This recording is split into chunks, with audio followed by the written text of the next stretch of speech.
শিয়ালদায় hawker উচ্ছেদ নিয়ে প্রতিবাদ মিছিল করল তৃণমূল কংগ্রেস। আজ কালীঘাট, হাওড়া ও শিয়ালদায় কর্মসূচি ছিল তাদের। মদন মিত্র, কুণাল ঘোষ, নয়না বন্দ্যোপাধ্যায় ছিলেন সেখানে। কুণাল বলেন, পুলিশের কাছে অনুমতি চাওয়া হয়েছিল, কিন্তু পুলিশ অনুমতি দেয়নি, তা সত্ত্বেও সভা করা হয়েছে। শিয়ালদা স্টেশন সহ বিভিন্ন জায়গায় হকার উচ্ছেদ করছে, গরিবের পেটে লাথি মারছে, তার বিরুদ্ধে মমতা বন্দ্যোপাধ্যায় মাননীয় জননেত্রীর নির্দেশে তৃণমূল কংগ্রেস পথে নেমেছে।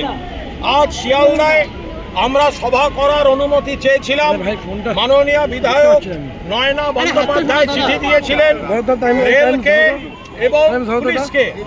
রেল উত্তর দেয়নি এবং পুলিশ সকাল থেকে কত বড় মঞ্চ হবে আলোচনা করার পর 4টে প্রোগ্রাম তার 45 মিনিট আগে জানালো, 3:15 সময় জানালো, 45 মিনিট আগে জানালো ক্যান্সেল। ফলে আমরা সবাই এখানে রাস্তায় বসে আমরা এখানে প্রতিবাদ কর্মসূচি করেছি। এরপর আমাদের অনুরোধ ছিল যে জায়গাটায় হকার উচ্ছেদ হয়েছে আমাদের ডেলিগেশন দেখবে, যাতে আমরা রেলকে একটা বিকল্প প্রস্তাব দিতে পারি। কিন্তু পুলিশ আমাদের যেতে অ্যালাউ করেনি।